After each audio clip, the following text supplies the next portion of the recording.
আমন্ত্রণ জানাচ্ছি প্রবাস কণ্ঠ রাতের বুলেটিনে, পাওয়ার্ড বাই মাই ট্রিপ। শুরুতেই জানাবো আজকের প্রধান প্রধান শিরোনামগুলো। ক্যামেরুন হাইল্যান্ডে ইমিগ্রেশনের অপারেশিতে 81 বাংলাদেশি আটক। মালয়েশিয়ার কেদা ইমিগ্রেশনের অভিযানে বাংলাদেশি সহ গ্রেপ্তার 29 জন। এবং মিয়ানমার উপকূলে নৌকা ডুবে 500-র বেশি রোহিঙ্গা নিহতের শঙ্কা। দেখছিলেন শিরোনাম, এবার বিস্তারিত। আপনিও কি আপনার নেক্সট ট্রিপ প্ল্যান করছেন? তাহলে আপনার জন্যই মাই ট্রিপ, যেখানে এয়ার টিকেটস এবং হোটেল সব পাওয়া যাবে এক প্ল্যাটফর্মে, with a very affordable fares and endless options. With my trip আপনার ভ্রমণ হবে একদম নিশ্চিন্তে। মালয়েশিয়ার পাহাং রাজ্যের ক্যামেরুন হাইল্যান্ডের হাবু এলাকায় একটি যৌথ অভিযানে 81 জন বাংলাদেশি সহ 113 জন অবৈধ অভিবাসীকে আটক করেছে দেশটির ইমিগ্রেশন বিভাগ। পাহাং রাজ্য ইমিগ্রেশন বিভাগ এক বিবৃতিতে জানায়, দুপুর 2টা থেকে শুরু হওয়া ওই সমন্বিত অভিযানটি একটি মিশ্র ভবন নির্মাণাধীন এলাকায় চালানো হয়। সেখানে অবৈধভাবে বিদেশি শ্রমিকদের নিয়োগ দেওয়া হয়েছিল বলে সন্দেহ করা হচ্ছিল। অভিযান চলাকালীন মোট 145 জনের কাগজপত্র পরীক্ষা করা হয়, যার মধ্যে অপরাধের সত্যতা মেলায় 113 জনকে আটক করা হয়। আটককৃতদের মধ্যে 107 জন পুরুষ ও 6 জন নারী। তাদের নাগরিকত্ব বিশ্লেষণ করে জানা গেছে, আটককৃতদের মধ্যে 81 জনই বাংলাদেশি। তাছাড়া 29 জন ইন্দোনেশিয়ান, 2 জন নেপালি এবং 1 জন মিয়ানমারের নাগরিক রয়েছেন। বিবৃতিতে আরো বলা হয়, আটককৃতদের 1959 এবং 1963 সালের ইমিগ্রেশন অ্যাক্ট এবং 1963 সালের ইমিগ্রেশন রেগুলেশনের অধীনে বিভিন্ন ধারায় গ্রেপ্তার করা হয়েছে।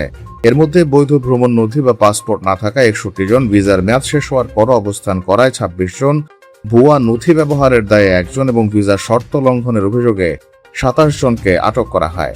আটককৃত সকল বিদেশি নাগরিককে পরবর্তী আইনি পদক্ষেপ ও অধিকতর তদন্তের জন্য পাহাং রাজ্য ইমিগ্রেশন বিভাগের এনফোর্সমেন্ট অফিসে নিয়ে যাওয়া হয়েছে। এই বিশেষ অভিযানে পাহাং রাজ্য এনফোর্সমেন্ট ইউনিট, পাহাং রাজ্য ইমিগ্রেশন বিভাগ এবং জেনারেল অপারেশন ফোর্সের 70 জন কর্মকর্তা ও সদস্য অংশ নেন। মালয়েশিয়ায় থাকেন, আন্তর্জাতিক কর্মপরিবেশে স্মার্ট ও সফল ক্যারিয়ার করতে প্রস্তুত? তবে আপনাকে খুঁজছে প্রাণ মালয়েশিয়া। সমগ্র মালয়েশিয়া জুড়ে বিভিন্ন পদে আপনি হতে পারেন আমাদের পরবর্তী টিম মেম্বার। আপডেটেড সিভি সহ হোয়াটসঅ্যাপ করুন এই নম্বরে। মালয়েশিয়ার কেদা রাজ্যের ইমিগ্রেশন বিভাগের এক বিশেষ অভিযানে 8 জন বাংলাদেশি সহ 29 জন অবৈধ অভিবাসীকে আটক করা হয়েছে। কুয়ালা মুদা এবং কোতা সেতার জেলায় 2 দিন ব্যাপী পরিচালিত অপারেশন কুতিপ, অপারেশন সাপো এবং অপারেশন গেগার নামক অভিযানে তাদের আটক করা হয়। আজ এক বিবৃতিতে কেদা ইমিগ্রেশন বিভাগ জানায়, গতকাল থেকে শুরু হওয়া এই অভিযানে 2টি জেলার মোট 4টি প্রতিষ্ঠানে তল্লাশি চালানো হয়। অভিযানে মোট 124 জনের কাগজপত্র পরীক্ষা করা হয়, যার মধ্যে 81 জন স্থানীয় নাগরিক এবং 43 জন বিদেশি ছিলেন। কাগজপত্র যাচাই বাছাই শেষে ইমিগ্রেশন আইন লঙ্ঘনের অভিযোগে 29 জনকে আটক করা হয়। আটককৃতদের বয়স 20 থেকে 50 বছরের মধ্যে, যার মধ্যে 19 জন পুরুষ এবং 10 জন নারী। আটককৃতদের মধ্যে 10 জন ভিয়েতনামী, 8 জন বাংলাদেশি, 6 জন থাইল্যান্ডের নাগরিক, 4 জন মিয়ানমারের নাগরিক এবং 1 জন লাওসের নাগরিক রয়েছেন। তাদের সবার বিরুদ্ধে 1959 এবং 1963 সালের ইমিগ্রেশন আইনের অধীনে অপরাধের অভিযোগ আনা হয়েছে।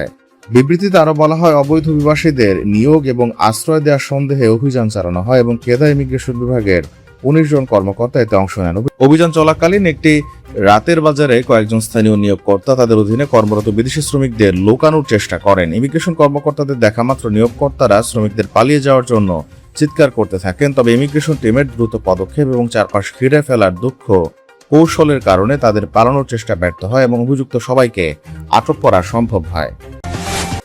আন্দামান সাগর ও বঙ্গোপসাগরের প্রতিকূল আবহাওয়ার মধ্যে মালয়েশিয়া ও ইন্দোনেশিয়া যাওয়ার পথে 2টি নৌকাডুবিতে বিপুল সংখ্যক রোহিঙ্গা নিখোঁজ হয়েছেন।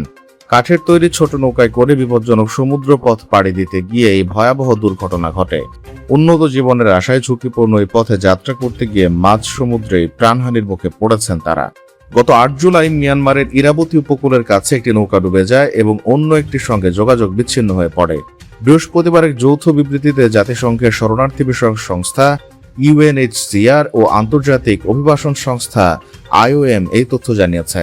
নিখোঁজ হওয়া ব্যক্তিদের মধ্যে বাংলাদেশের শরণার্থী শিবির থেকে যাত্রা করা রোহিঙ্গারাও রয়েছেন।